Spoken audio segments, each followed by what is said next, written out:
So to introduce our lovely guest expert today, who's so generously given us her time, Diane Danzebrink is founder of menopausesupport.co.uk and the Make Menopause Matter campaign. She's a member of the British Menopause Society and the Royal College of Obstetricians and Gynecologists Women's Voices Involvement Panel.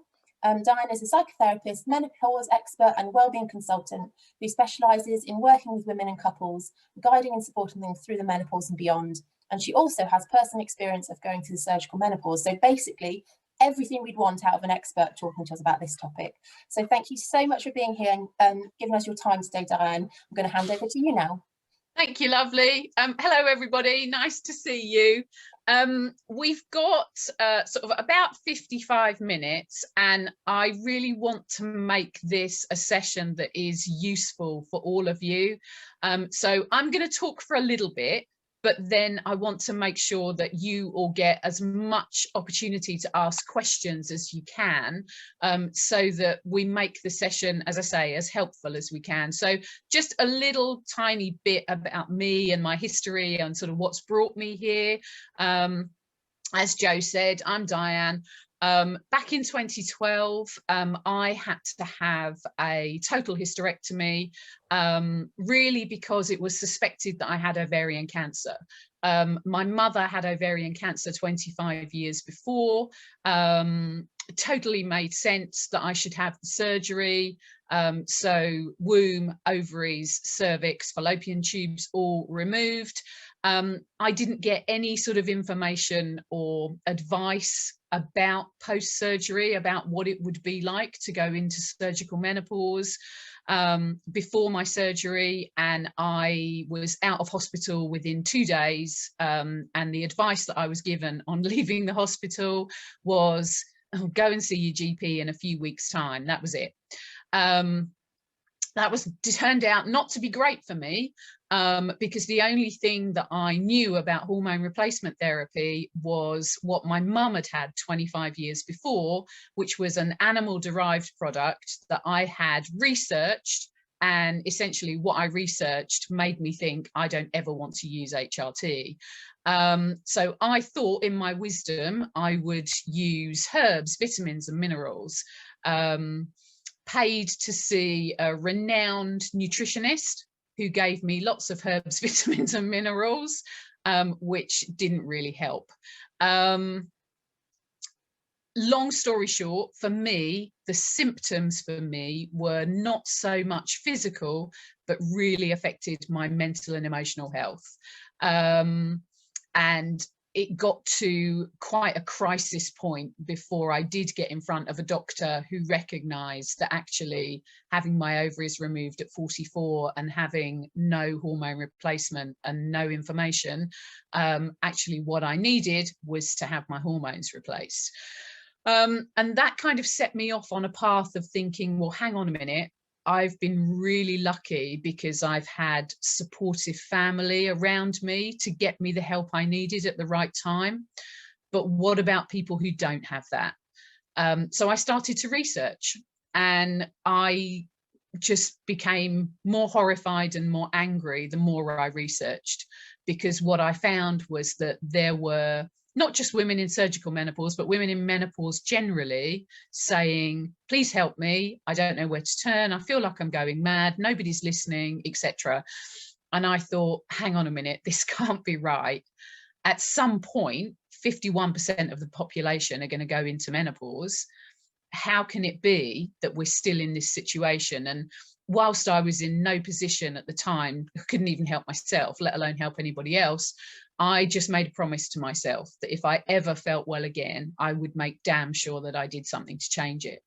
And then a few years later, I started Menopause Support, which is a not-for-profit community interest company. And then in 2018, I launched the national Make Menopause Matter campaign. So the campaign has 3 aims. We're aiming for every GP to have mandatory menopause education, which they don't currently have. We're aiming for every workplace to have guidance around menopause so that women can be supported in the workplace, because that's another big issue. And the third one is to have menopause included in the national curriculum. I'm delighted that in 2019 we were told that that was going to happen. So menopause is now included in the RSE curriculum in schools in England. Obviously, we need that to happen all throughout the country and, in fact, all throughout the world. So the work is far from done, but things are starting to change a little bit at a time. So I have some personal experience of surgical menopause. As I say, my mum had ovarian cancer 25 years ago. And from a professional perspective, I now support women and couples who are experiencing menopause, because obviously menopause affects us directly, but it also affects those around us, particularly in our personal relationships, our most intimate relationships, whether that's with our partners or with our children or with our parents. And also if you're at work, in the workplace, because it's clear that lots of workplaces are still not aware of the potential impact of a sudden or a debilitating menopause. So we need to, we really need to work hard there too. I often hear from women who are essentially told that they're experiencing a mental health issue rather than it being related to their menopause. I had an interesting conversation with somebody yesterday who told me that her GP had said that they weren't interested in her hormones, they were only interested in her mental health, as though the two things could be completely separate. And I think it just gives us a really good indication of where we are with the lack of information for healthcare professionals and how it very much needs to be improved.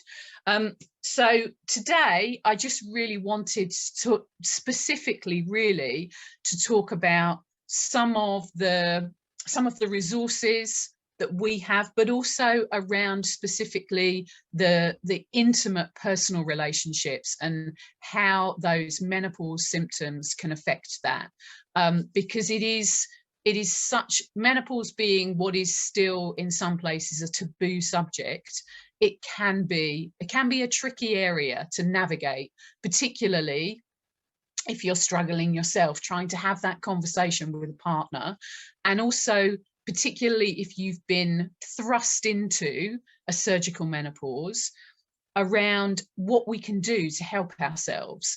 What are the, kind of what's out there, what's available. So I've got quite a lot of things to kind of, it's going to be a bit like school, a bit like show and tell.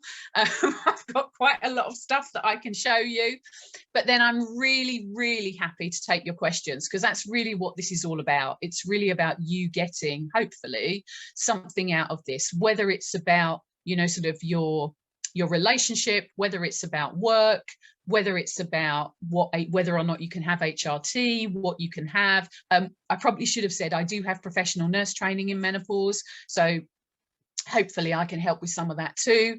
But yeah, I'm just really here to answer as much as you would like me to. Jo, did you want to start with the questions from the lady that you're going to translate for?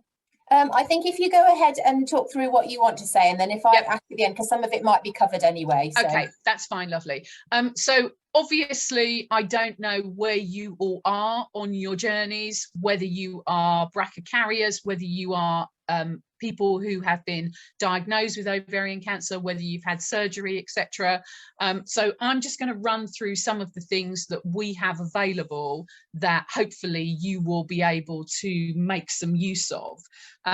So on our website, which is menopausesupport.co.uk, we have a couple of symptom checkers. We have a general symptom checker, which you will find in the resources section. And we also have our genitourinary symptoms of menopause. So if nobody wants to talk about these, they definitely don't want to talk about these. So there's a whole list on here of vulval, urinary, vaginal symptoms, etc. And I'm going to talk about that in a bit more depth in a minute. We also have something on there which is called Understanding Vaginal Atrophy. So again, this is the other wonderful term for this is the genitourinary symptoms or syndrome of menopause. So that's for you to, these are all free to download, print, share, etc., as you will.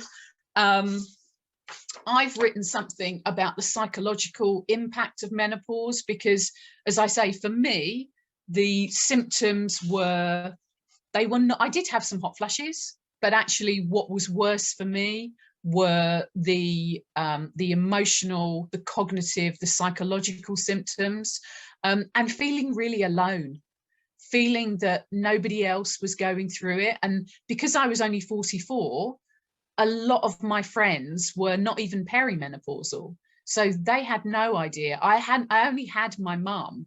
You know, thankfully my mum was around to sort of talk to me, but her experience had been a little bit different from mine. And I just felt that there was really nobody there for me. Not that they didn't want to be there, but they just didn't get it. So that was, oh, somebody's just asked what's the website. So it's menopausesupport.co.uk. And then I was on a cab journey one day. Occasionally I get asked to go in and do TV interviews and things. And I was in a cab on the way from the station, and I had to have a telephone conversation with the producer of one of the programs. And when I put the phone down, I said to the cab driver, I'm really sorry, but you know an awful lot more about me than I'm sure you ever wanted to. And he said, well, I think my wife might be going through this. Anyway, we got chatting, and she was going through a natural menopause, but we got chatting. And what was really interesting was he started off with it all being funny and it all being a joke. And it was like, oh, me and my mates, we think you're all going mad, blah, blah, blah. And then when we really got talking about it, it turned out that actually his marriage was in trouble. They were really struggling because communication had broken down. And because communication had broken down, he was then worried about asking any questions or how he could help. And that meant that physical connection had broken down.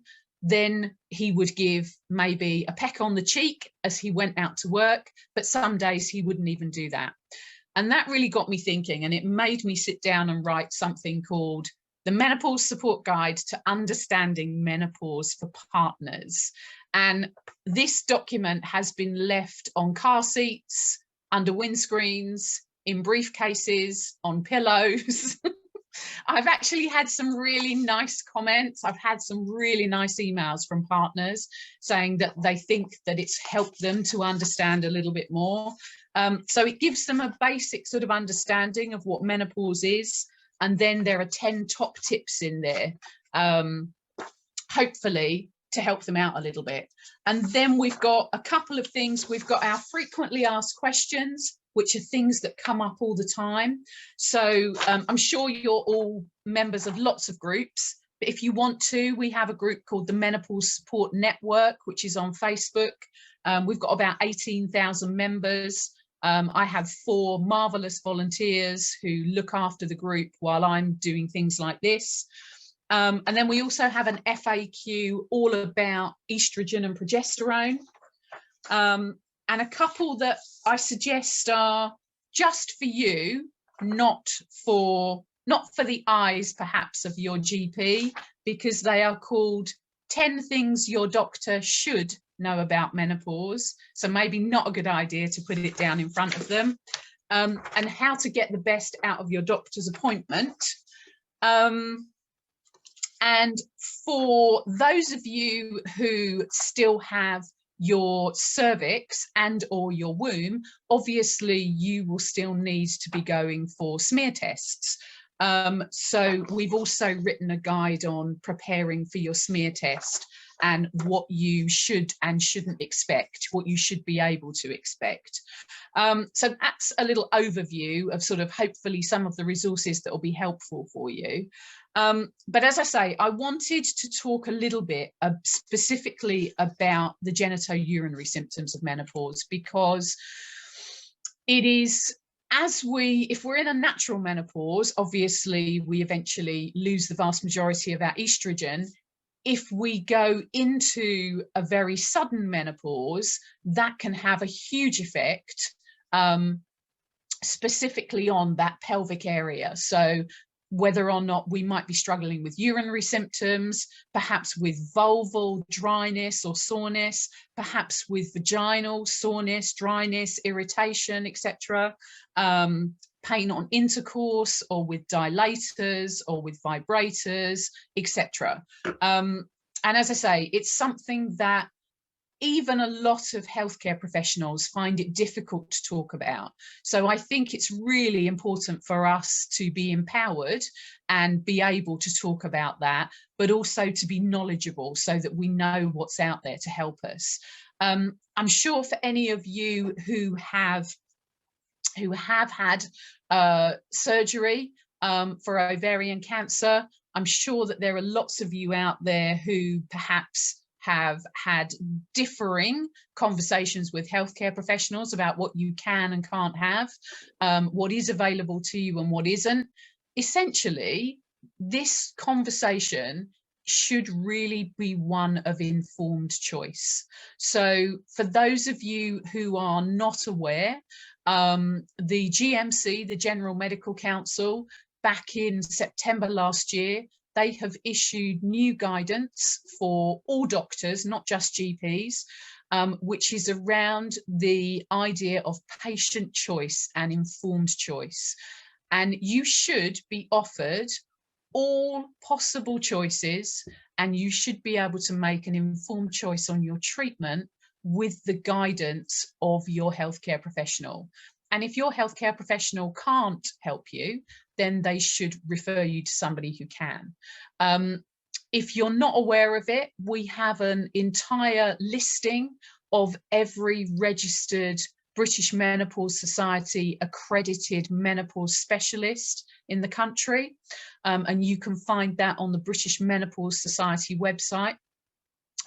Just be a little bit careful if you go to check your local town or city, because there's two tiny boxes on the website. One says NHS, the other one says private. So if you want your GP to refer you, make sure you tick the NHS box. And if there isn't a menopause clinic in your particular area, then that decision for you to be referred should be referred then onto the CCG, who can make the decision to refer you out of area. So even if there isn't one in your area, you should still be able to be referred to a menopause specialist if you feel you need either help with titrating your hormone replacement, or whether or not you can even have hormone replacement. So I mention that because I speak to a lot of women who have had ovarian cancer, they've had their surgery, and I've spoken to women who have been told it can't be your hormones, you're too young, which, well, it's just unbelievable, but unfortunately it happens. So there, you know, hopefully some of the resources, but I wanted to actually show you some of the things. So as I say, I don't know where you sort of all are on your journeys, but I just thought I'd give you a little brief overview of HRT and the local estrogen products that you can potentially have. So we would start with, I'm taking it in, so if you have had a total hysterectomy, so if you've had your womb, your ovaries, your fallopian tubes and your cervix removed, then if you haven't got your womb, it's estrogen only. So you can have your estrogen as a gel, as a patch, or as a spray. So the gel looks a bit like a toothpaste pump, and one single actuation of that toothpaste pump is the equivalent of a 25 microgram patch. So 25 micrograms is the smallest dose of patch. So patches go 25, 50, 75 and 100. Now, if you're a woman under the average age of menopause, so if you go into surgical menopause in your 20s, 30s or early 40s, it's likely that you're going to need higher doses of replacement hormone than you would if you were 51, 52, 53. So that's really important to take into account. It can also be useful if you've gone into a surgical menopause to have a baseline blood test to see where your estradiol level is. Obviously, it's going to be almost zero. It's going to be very, very low, but it can be useful. But you really, if you're having surgery and you can have HRT, you should have your HRT before you're discharged. You should have your HRT straight away. So as I say, gel, patch, or there is the new spray. So the spray, this one single actuation of this is applied to the lower inner arm, and one single actuation is the equivalent of 50 micrograms. So that's equivalent to the 50 microgram patch or 2 pumps of gel. If you've had your ovaries removed, it's likely that you're going to need testosterone replacement as too. Certainly women going into surgical menopause should be counselled about testosterone replacement. Testosterone is not all about libido. It's also about energy. It's about cognition. It's about muscle health. It's much more complex. The difficulty with testosterone in the UK is all the products are only licensed for use in men. However, NICE guidance is very clear that testosterone can be prescribed to women, but it's titrated down to a much lower dose for women. So just an example, this is an example of a product called Testo Gel. So a man would use at least one of these per day.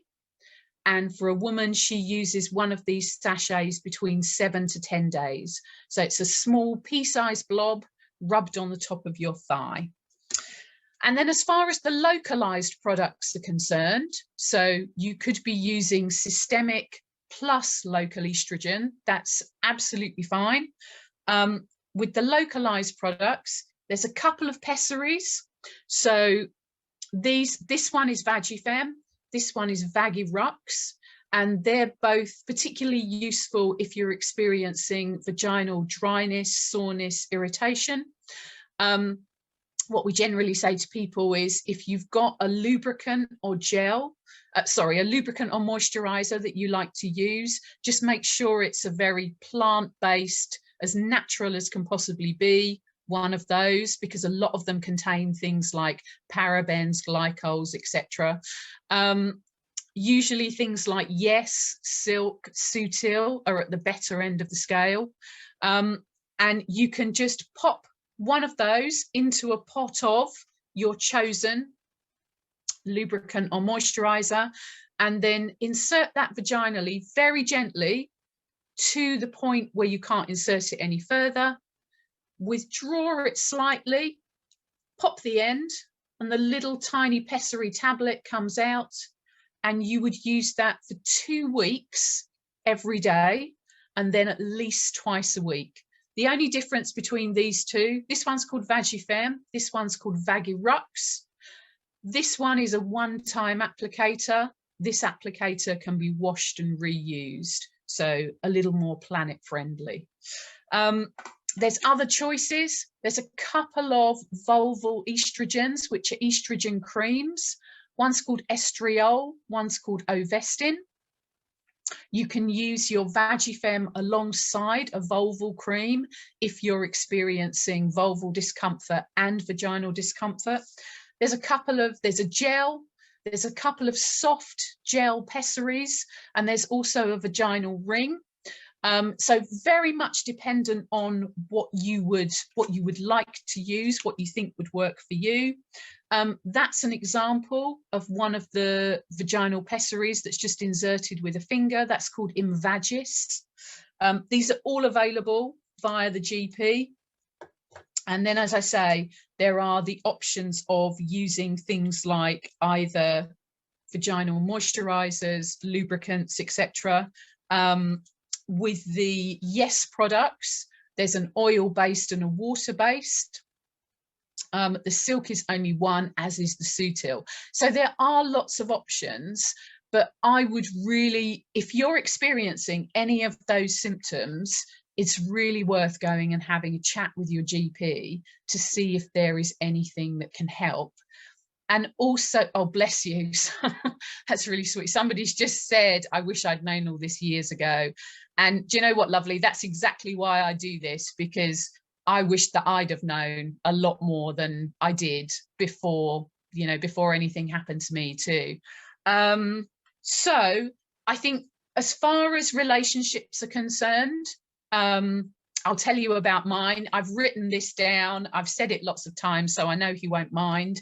For me, directly after my surgery, I was in no fit state to have any kind of intimate relationship.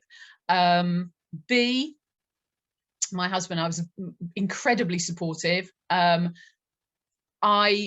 was really, really terrified that penetrative sex was going to be painful, because I had, not only had I had my ovaries removed, I had stage 4 endometriosis, I had adenomyosis, and I'd had a massive fibroid. So I'd lived with quite a lot of pelvic pain for about 20 odd years. So my endometriosis and adenomyosis had been undiagnosed until the time of my surgery. So I was very scared what it was going to feel like.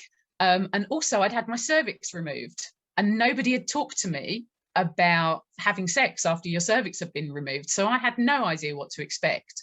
I'm happy to tell you that it didn't seem to make any difference whatsoever. But it did take a long time, and things had to be very very gentle and very careful, and there had to be a lot of talking. But I think it also, for us, it definitely brought us closer too, because he sort of learned everything as I went through.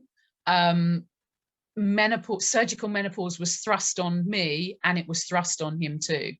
And we kind of learned together. And I've just finished writing a book. Well, I've done the first draft. It's not the end. I'm sure they'll ask me to revise it many times. But in the book, I've written that at the time of my surgery, my husband was an equine dentist. So he did horses' teeth. And nearly everybody that owns horses, 90%, are probably women. And a lot of them knew me. So they knew what had happened to me, and they would very kindly ask how I was getting on. And that would very nicely lead them into talking about what was going on with them. And I don't think my husband ever imagined he would become a menopause agony aunt. But I'm very proud that he took that role on, and he signposted a lot of people. But I think it's so important to keep those lines of communication open. And I often say to people that I speak to and work with, if you're finding it really difficult to have the conversation, try writing it down. Try writing down how, because I know very often at my worst, I would just dissolve into tears. I couldn't really say anything. And I found it really useful to be able to write things down so that he could read it and understand it and digest it a little bit. And then when I was a bit more, how can I put it, a bit less irrational, I could actually speak to him about it. I mean, I completely withdrew from friends, family, pretty much everything. So had to kind of learn my way back. And of course, nobody around me really understood what surgical menopause was. So I've done sort of a lot of educating of friends and family. As I say, I was really lucky that I had my mum, but also I was really fortunate because I'm self-employed. I work for myself. I don't have to go into a workplace and work with employers and work with colleagues who perhaps don't understand either. So for me, you know, one of the reasons that we try to really help employers understand and share as much education as we can is because menopause deserves to be supported exactly the same way as you would support anything else. But the problem is we have this general lack of information and this lack of understanding. So if people don't understand something, they don't know how to support it.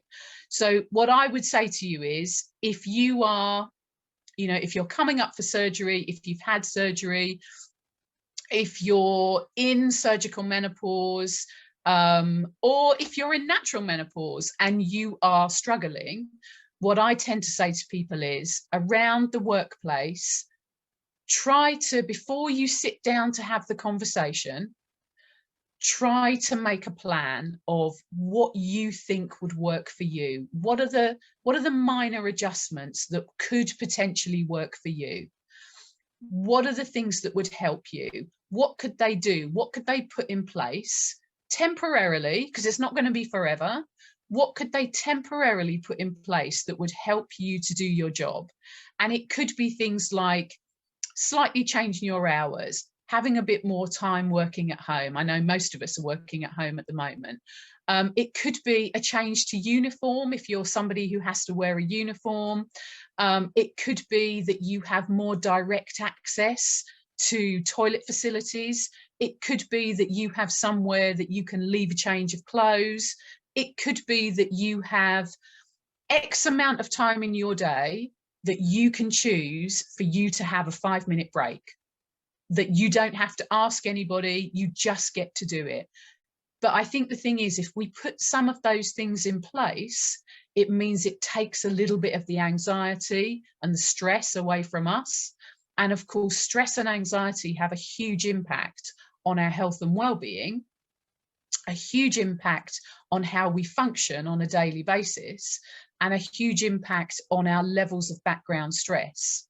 And if we can't focus on being well and looking after ourselves, then that makes it very difficult for us to operate well everywhere else. Shall I shut up now for a little while and let you ask some questions? Thank you. That's so helpful. And it's really nice to be able to see lots of those products that you were just mentioning as well. One question that came in advance, but actually is probably something that lots of people here are wanting to know about, is a kind of around self-esteem, sex drive, all the emotions around that, around not wanting to have sex, but wanting to want to, almost being scared, like you said, of having sex, annoyed by the idea of it, or kind of being bothered by your partner wanting to have sex and you don't, and that feeling of guilt that you don't want to. So I don't know if you can talk a little bit about that and advise on how to deal with that, really. Yeah, absolutely, lovely. I mean, kind of felt all those in the past. There is no doubt that, kind of for a lot of people, there is a feeling of guilt of that part of the relationship not happening, and it's because of something that's happened to you. That can be a really tricky place to be. And I think much of it depends on the sort of partner that you have. So if you have a partner who is understanding and will, will talk to you about that and can talk to you about that. But I also think it's maybe finding different ways to have intimacy as well, because I think we focus far too much, particularly in heterosexual relationships, we focus far too much on penis in vagina. That's what it's all about. And actually, there's so much more that you can do. Obviously, sort of the options are endless, but there is so much more that you can do. And I think, I think one of the most difficult things is that, I'm talking purely from my own experience, but there were times when my husband breathing too loudly made me want to punch him. Having said that, within the same day and potentially within the same hour, I would need him to give me a hug to reassure me. And when I talk about that now, I find that difficult I experienced it, but I think, gosh, how on earth did I go from A to B so swiftly?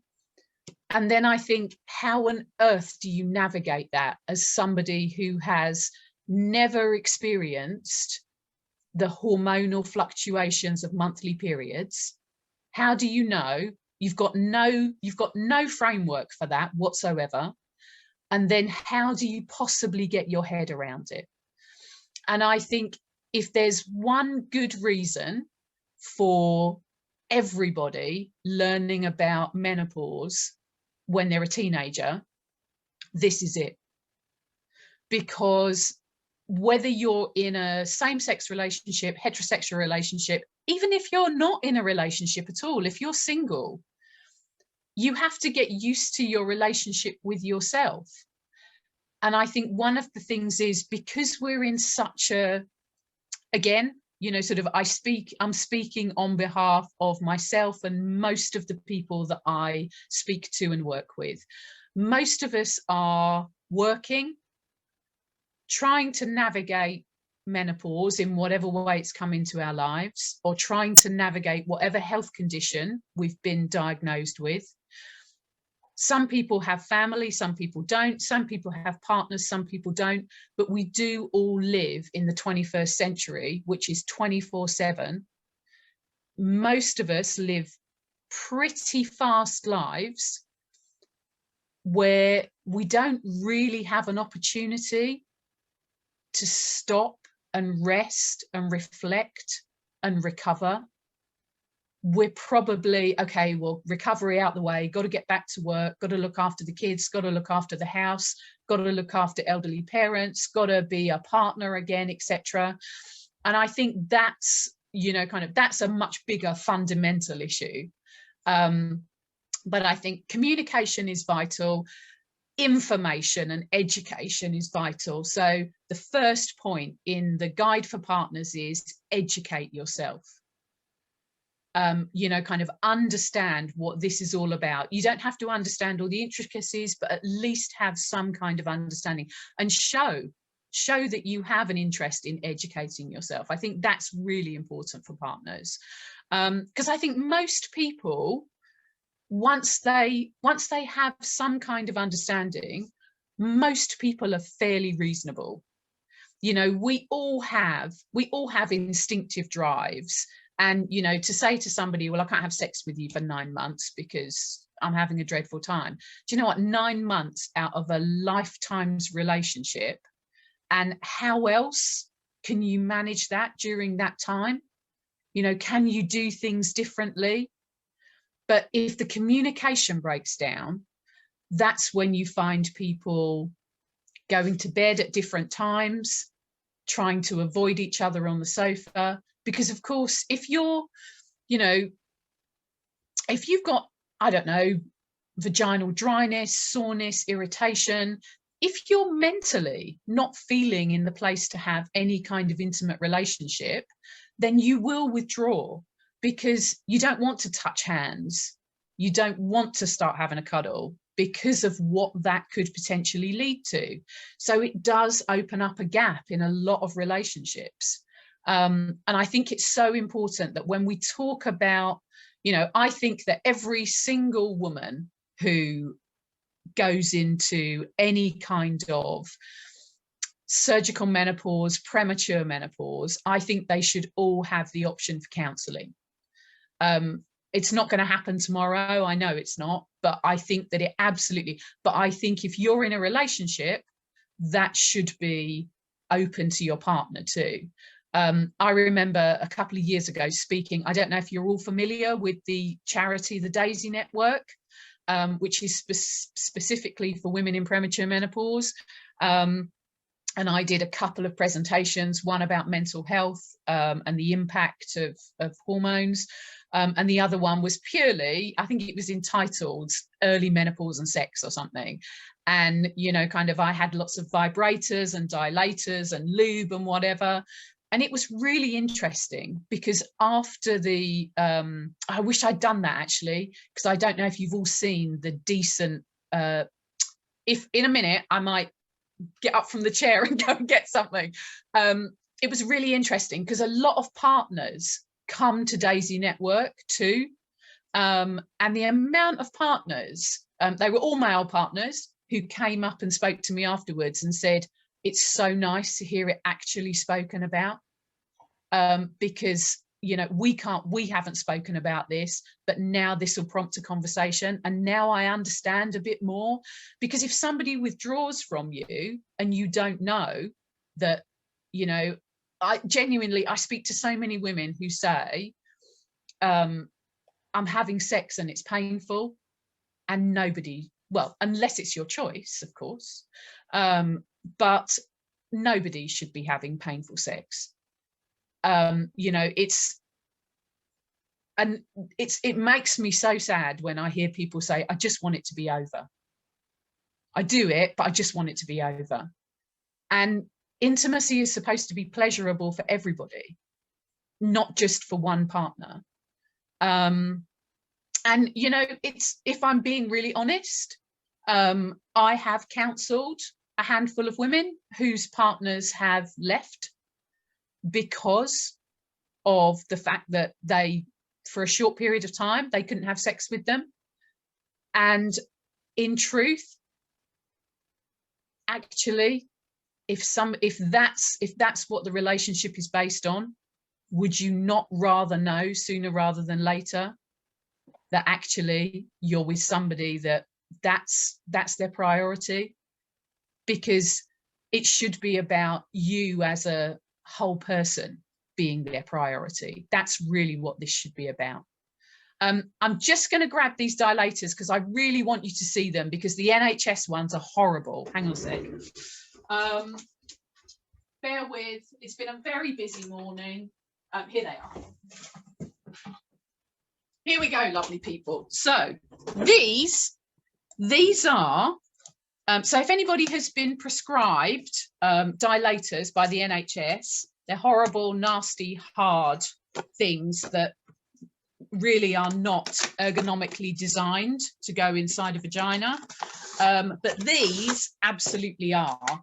And they are very, very soft and come in 5 different sizes. So these are what are called the Calexotics silicone dilators.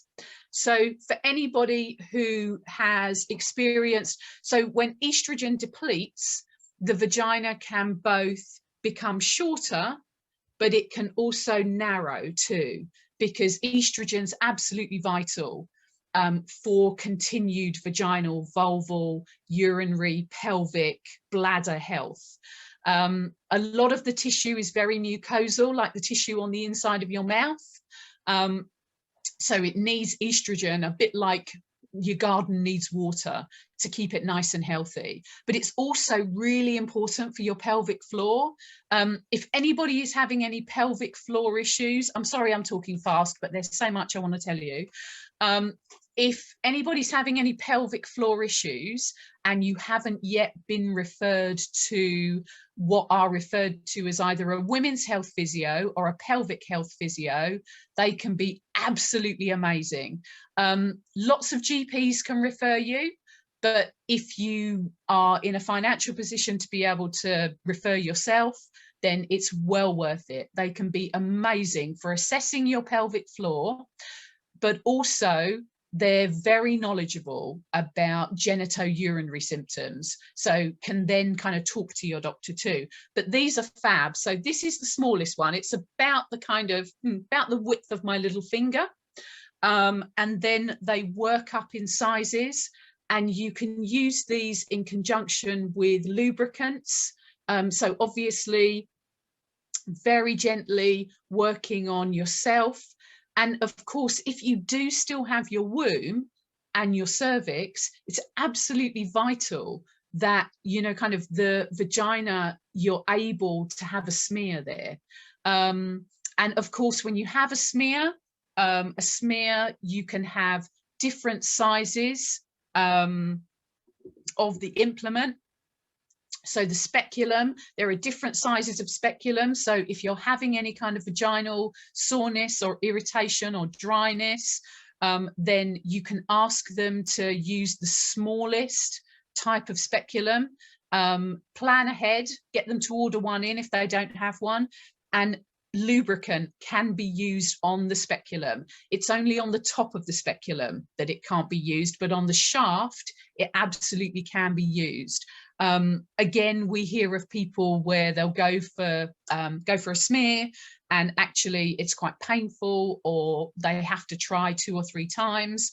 I have a colleague, a lovely lady called Sam Evans, who is an ex-nurse. She's a sexual health expert, and her mantra is no lubricant, no smear. So you absolutely can use, and if you need to, take your own. So that's all that. I'm really aware, Joe, that I've yacked on for like 45 minutes. And I'm sure that you're going to have questions, and I know you've got a couple of questions that you definitely want to ask. So I'm going to shut up and let people ask questions. No, that's all absolutely fabulous. I think everyone will agree that everything that you said there is so helpful.